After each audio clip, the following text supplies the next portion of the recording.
When you reach a level of really loving yourself truly from inside out, not coming from the outside, you're not waiting for anyone or anything to give you the love that you really want, and you begin to feel that this love that you really need coming from inside of you. You are the reason of it, you are the source of this love in your life.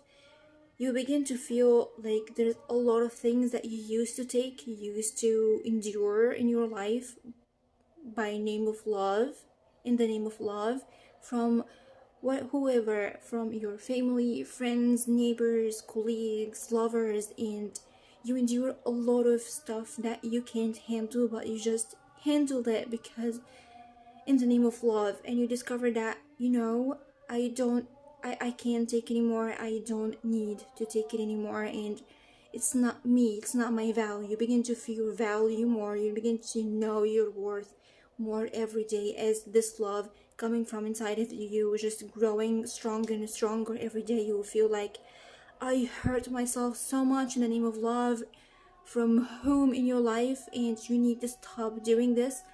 If you don't know my value, if you don't know my worth, I don't need you in my life because you don't give me the love that I want.